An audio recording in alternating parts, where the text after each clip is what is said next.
সেনাবাহিনী প্রধান জেনারেল ওয়াকারুজ্জামান মাঝে মধ্যে গুরুত্বপূর্ণ কথা বলছেন এবং কিছু দিক নির্দেশনা দিচ্ছেন। তার বক্তব্যগুলো খুবই সিগনিফিক্যান্ট।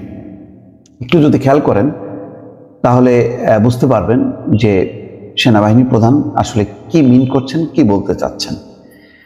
একটি শিরোনাম, দেশের ক্রান্তিকালে সেনাবাহিনী পাশে দাঁড়িয়েছে। আসলে এটা তো খুবই বাস্তব কথা যে শেষ মুহূর্তে যে পরিস্থিতি তৈরি হয়েছিল তাতে যদি সেনাবাহিনী তার অবস্থানটা শক্ত না করত, ঘুরে না দাঁড়াতো, তাহলে কি পরিস্থিতি হতো এটা শুধু আমরা আসলে কেউ কল্পনাও করতে পারছি না। সেই জায়গা থেকে সেনাপ্রধানই কিন্তু শক্ত হাতে কিন্তু ঘুরে দাঁড়িয়েছে। আমরা এখন বহুজনকে নানা রকম কৃতিত্ব দিচ্ছি, হ্যাঁ তারাও কৃতিত্বের অধিকারী, কিন্তু চিন্তা করেন একেবারে যখন শেষ মুহূর্তে একেবারে চূড়ান্ত সিদ্ধান্ত, সেই সিদ্ধান্তের সময় জেনারেল ওয়াকার ঠান্ডা মাথায় যেভাবে চেক অ্যান্ড ব্যালেন্স নীতি অবলম্বন করেছেন, অর্থাৎ আন্দোলনের পক্ষে থাকলেন, আবার ব্যাপক রক্তপাত এড়ালেন এবং যেই লক্ষ্য সেই লক্ষ্যটাও কিন্তু পূরণ হলো। এইরকম সময় সেনাপ্রধানের যে ভূমিকা ছিল, তিনি যদি কোনো একটা পাশে হেলে যেতেন তাহলে একটা সর্বনাশ হয়ে যেত, কিন্তু সেটা কিন্তু হয়নি। এবং সেনাবাহিনী প্রধান শুধু নিজের অবস্থান না, তিনি পুরো অফিসারদেরকে, সৈনিকদেরকে কিন্তু তার পেছনে ঐক্যবদ্ধ করেছেন, আলাপ আলোচনা করেছেন। একেবারে গণতান্ত্রিক যে রীতিনীতি, রাজনৈতিক দলগুলো তো গণতন্ত্র মানে না, কিন্তু এখানে কিন্তু সেনাপ্রধান যাই সিদ্ধান্ত নিচ্ছেন এবং কি করবেন সেটা কিন্তু নিচের স্তর থেকে সবার কাছ থেকে মতামত নিয়ে সেটা তিনি ইমপ্লিমেন্ট করেছেন।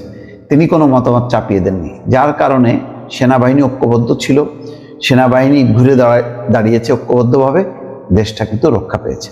সেই সেনাপ্রধান এখনো পর্যন্ত তার পুরো বাহিনী সারা দেশে কাজ করছে, বিপদে আপদে যখন যে ঘটনা ঘটছে ছুটে যাচ্ছে।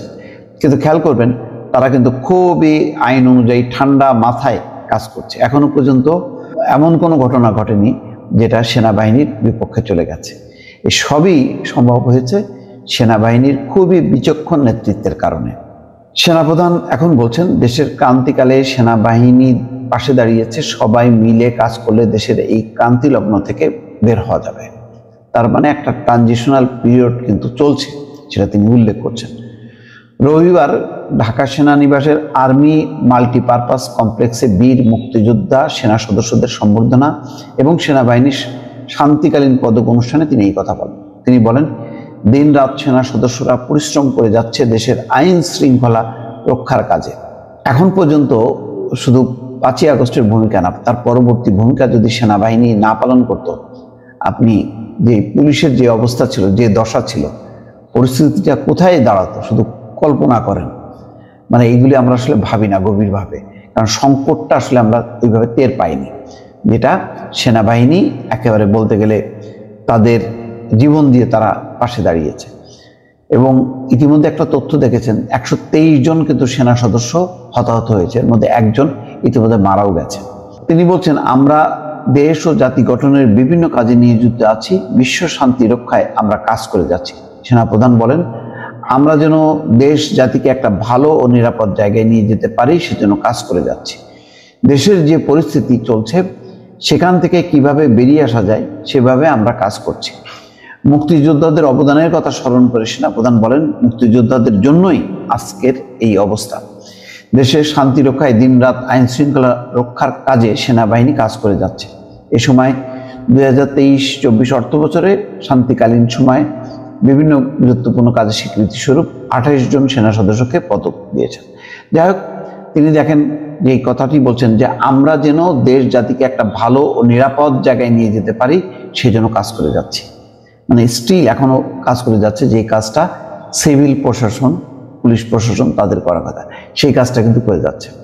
দেশের যে পরিস্থিতি চলছে এখনো পর্যন্ত সেখান থেকে কিভাবে বের হয়ে আসা যায় সেভাবেই আমরা কাজ করছি।